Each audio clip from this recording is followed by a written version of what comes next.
Today, the world is filled with explosions, columns of black smoke rising into the sky, collapsed walls of residential buildings, and reports of deaths of people completely unknown to us with exotic names. For example, today it became known that Israel eliminated the person who planned and organized the blockade of the Hormuz Strait. The commander of the IRGC Navy, Admiral Alizadet Angiri, and his closest subordinates were eliminated in the port of Bandar Abbas. And although reporting on another enemy being eliminated is, of course, positive, nevertheless, we are talking about the suffering of relatives, children, wives, and friends. That's why I really want to discuss events that are not related to blood and lost lives. And I also want these events to be optimistic and uplifting. Ladies and gentlemen, of course I don't want any of you to relax or let your guard down, but today we received completely new data indicating that the upcoming midterm elections could become one of the biggest political upheavals in America's recent history, and it's in favor of Donald Trump and the Republicans. You see, throughout almost all of American history, the political party of the sitting president has almost always lost seats in the House of Representatives during the midterm elections. Exceptions to this, well, almost rule, to this trend are extremely rare. If the Democrats are in the White House, they lose the House. If the Republicans are in the White House, they lose the House. This happens in almost every midterm election, and it's precisely because of this trend that many people across the country, well, most experts, expect that the Republicans will lose control of the House of Representatives entirely in the upcoming midterm elections this November. So, just in a few months. Before we dive into this topic, let's first cover a few updates on the front lines, the fighting, negotiations, and diplomacy. So Putin, for example, stated that he knows when the conflict in the Middle East will end. The US and Israel have temporarily removed it from their list of targets. Well, a list of targets sounds good, right? Such a list was made in order to eliminate the entire leadership of the Iranian government. So, for the duration of the negotiations, the head of the Iranian Foreign Ministry and the Speaker of the Iranian Parliament were removed from this list. What does this mean? It indirectly confirmed who exactly they are negotiating with. So, while they are negotiating, they can sleep peacefully. Will they be able to sleep peacefully if the negotiations fail? Well, of course, no one will guarantee them that. The armed forces of Ukraine, attacked Moscow and 12 regions of Russia. The Russian air defense claimed that they destroyed 125 drones. Ukraine, by the way, struck the combat icebreaker Perga in the Leningrad region and the Bastion M coastal missile system in Crimea. According to the Ukrainian armed forces, again coming from Ukraine, 1,210 Russian soldiers were eliminated in one day. The total losses of the Russian Federation, including these 1,210 people, amounted to 1,292,170 people. And in response, Russia destroyed a dam on the Siversky Donets River. The water supplies in the affected areas will last for about 2 weeks. The war continues with the same intensity. The pause in negotiations is understandable. All eyes, so to speak, are on Iran. This is a dangerous moment for Ukraine. The attention and resources of the West have shifted. Zelensky flew to Saudi Arabia. Obviously, they are looking for additional sources of support. The split between Trump and the leadership of the European Union continues. I understand Trump says that these allies are no longer our allies. After the Europeans said that the war with Iran is not their war, he called the operation in Iran a test of NATO's mettle, you could say. But he said it was a test of support for the U.S. I think the Europeans are playing with fire. If they're counting on the November elections to give the Democrats control of Congress, and that Trump won't have the teeth, so to speak, to bite, then let's talk about the fact that it looks like they're wrong. As I said, ladies and gentlemen, today we received completely new information, which actually turns this political pattern upside down, if you can call it that. And besides that, we have a number of other important news items about the midterm elections that we need to talk about, so we can really understand where we're heading and what's happening. So, a new poll has come out by Zogby Strategies. What kind of poll is it? It's the overall party rating before the congressional elections, and the result is astonishing. The Republicans are trailing the Democrats by 0.5%. I would even put it this way, only by 0.5%. Why is this important? They're behind, you might say. Because Zogby, this is Zogby Strategies, is a very, very, very, very, very liberal polling outfit that the Democrats love. Why? Because in 2024, he gave Kamala Harris a 3.7 percentage point lead over Trump. You get it, right? That's how biased they are. And now, according to their own bias, the Republicans are only 0.5% behind. Not by 3.7%. We know how that ended, right? So this is not a source friendly to Republicans. On the contrary, and yet even this poll now shows that the gap between the parties is a mere 0.5%. According to the author, the Democratic establishment is now in a panic. They are literally losing their minds over these numbers. Considering that midterm elections have historically always gone badly for the party of the sitting president, this data means that the Republicans may well be able to hold or even, unheard of, expand their majority in the House of Representatives. That would be a bombshell. Bombshell. Why are the GOP, the Republicans, only 0.5% behind the Democrats? Let's try to break down the reasons. First of all, there was what is called redistricting. That is the redistribution of districts. We've already talked about this, so I won't go into detail. I've already mentioned this twice. After the 1924 elections, the Republicans redrew the districts in such a way that now they are getting, well, it looks like, 12 new seats in the House of Representatives, whereas the Democrats only got 6. This gives the GOP, the Republicans, an advantage even before anyone votes for anything. In addition, 2 important Supreme Court decisions are expected. The ban on counting mail-in ballots after Election Day. Traditionally, this has helped the Democrats. Moreover, even if we assume that everything there was fair, though it's hard to believe, but let's say it was, still, even if it was more or less honest, it was a wild tilt in favor of the Democrats, and so being declared unconstitutional. Democratic districts drawn along racial lines. This could cost the Democrats up to 20 seats in the House. It won't cost that many. But theoretically, if you redo all of it 100%, that could mean up to 20 seats. Now about the Save America Act. That is, the Act to Save America. Trump promises either to push this law through the Senate, there are huge difficulties, but so to speak, he is serious, he is applying serious pressure, or to sign an executive order that would require proof of citizenship when registering, photo ID when voting, and a complete ban on mail-in voting across the country. The first convention in history during the midterm elections. This has never happened before either. Trump is organizing it. And a convention in a midterm election year? This just hasn't happened before. Why? Because that's just how it was done. But for the midterms, it just wasn't done, that's all.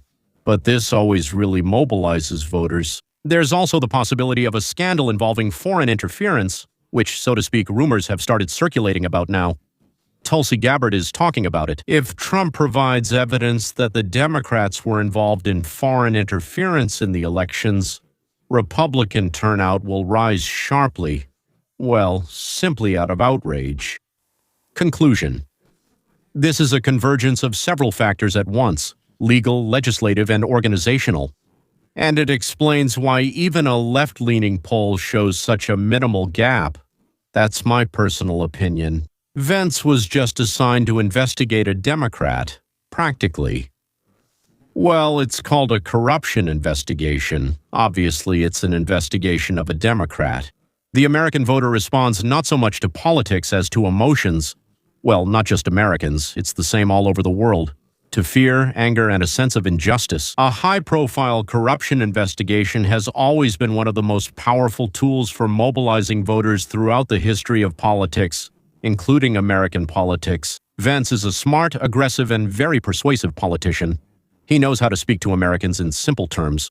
If he is the one leading this process, it gives the investigation significant weight. This is no longer just political rhetoric, this is action. In my opinion, such an investigation works in two ways. It simultaneously mobilizes Republicans and demoralizes Democrats. A Democratic Party voter seeing their leaders under investigation might simply not go to the polls, and sometimes that's more important than bringing your own supporters out. But the main thing is that they might not turn out for these elections.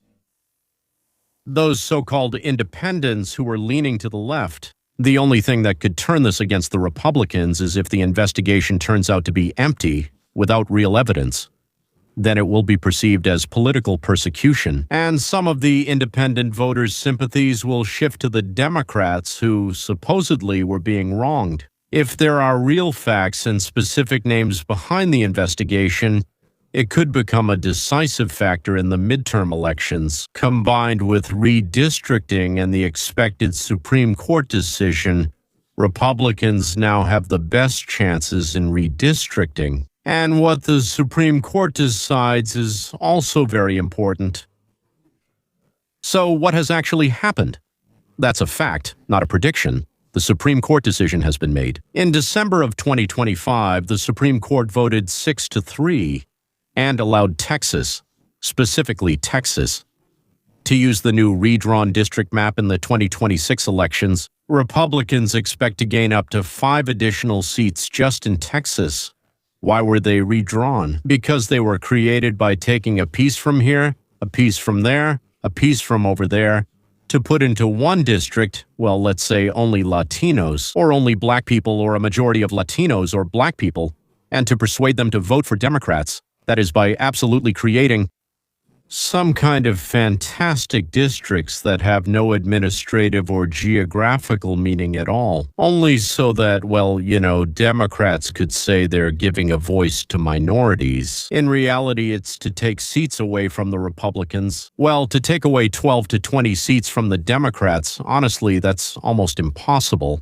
That's an exaggeration. But the real picture is this. The Republicans drew the districts. In Texas, Missouri, and North Carolina, that's a gain of about 10 to 12 seats. The Democrats responded by redrawing districts in California, Illinois, and Maryland. So, basically, it's exactly the opposite. Yes, plus 5 to 7 seats. So, according to analysts from the New York Times, the Republicans have a net gain, approximately around 6 to 10 seats, not 12 to 20.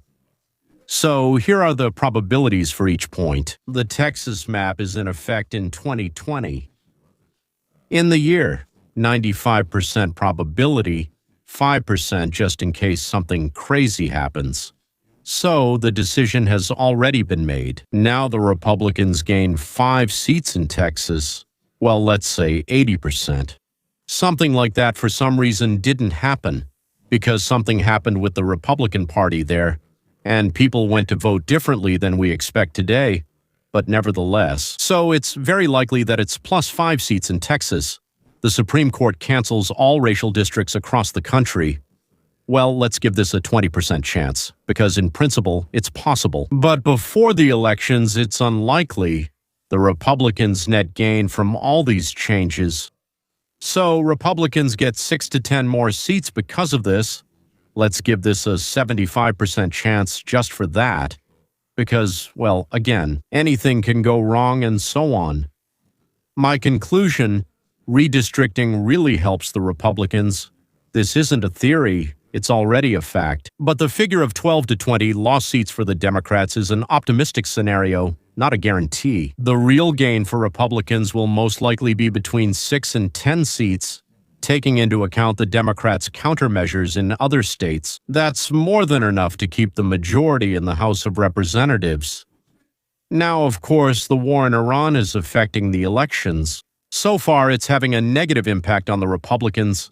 And even though it's affecting the Republicans badly, they're only trailing by 0.5%. The data shows that Trump's approval rating has already dropped to 36%.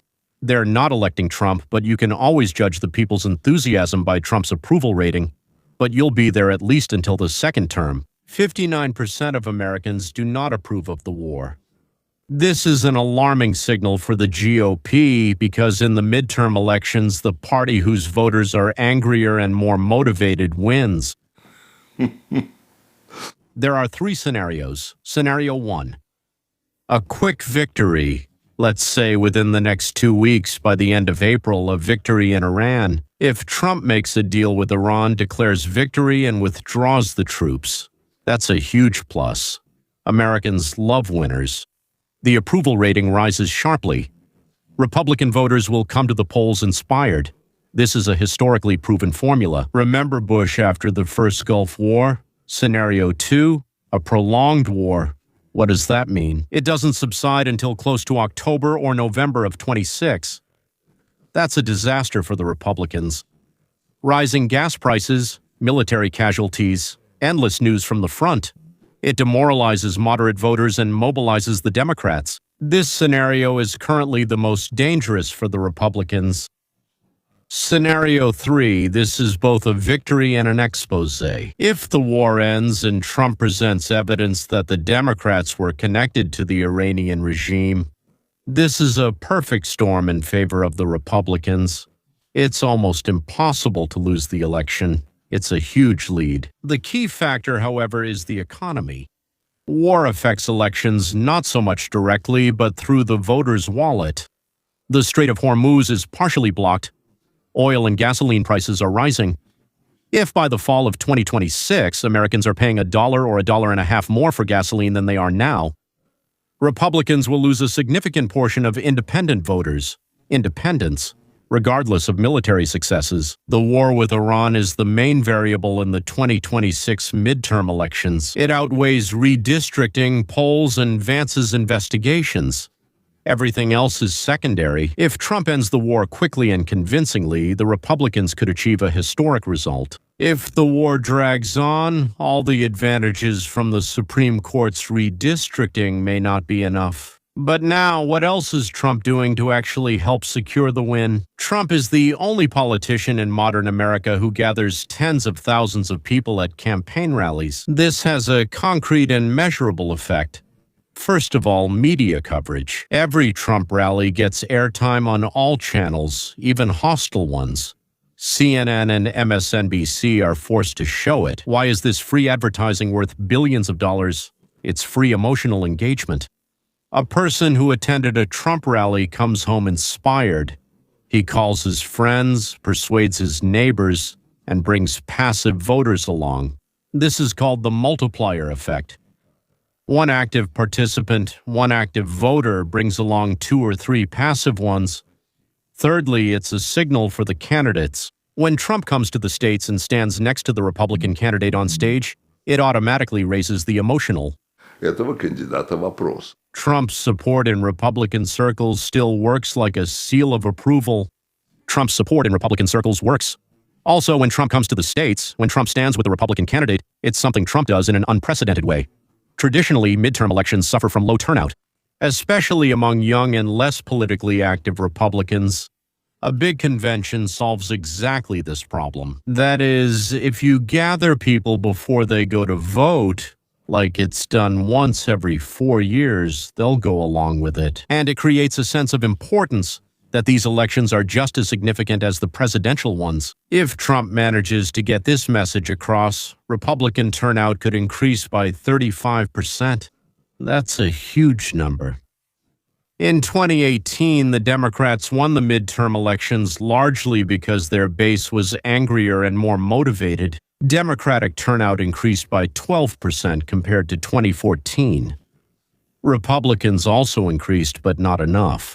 Now Trump is trying to do the same thing in reverse, to create the same emotional surge in his own base. He has tools for this that no previous party leader had during the midterm elections. The rally and conventions will give the Republicans about a 24 percentage point boost. Showing up in key districts is a real and significant effect, but it only works in combination with other factors. As we've said many times before, a quick end to the war, stable gas prices, and no major scandals within the Republican Party. This is where we get to Tucker and his cohort, who could create this scandal on purpose to prevent the Republicans from succeeding, to win control of Congress.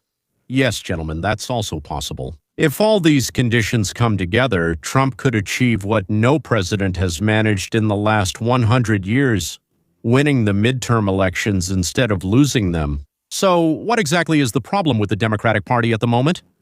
The main problem isn't the leader. This is not an exaggeration. The Democratic Party is currently experiencing the most serious identity crisis in the last 30 years. After Harris's defeat in 1924, a real vacuum formed.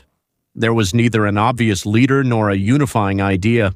The Democrats need someone who can do three things at once. That's why it's so hard to find such a person. The first is to speak to the white working class in Pennsylvania, Michigan, and Wisconsin in the language of the working class, not the language of university campuses. The second is to maintain the coalition of minorities, young people, and educated retirees, suburban voters. That is, there was such a coalition. Black, Latino, young people, and especially women living in the suburbs. Third, to offer a clear economic alternative and not just be anti-Trump. Take away, redistribute this Marxism and he's bad, that's anti-Trumpism. If we're talking about a person who can start uniting the party right now, well, before the midterm elections, I would bet on Josh Shapiro. He's not the flashiest, but he's the most electable.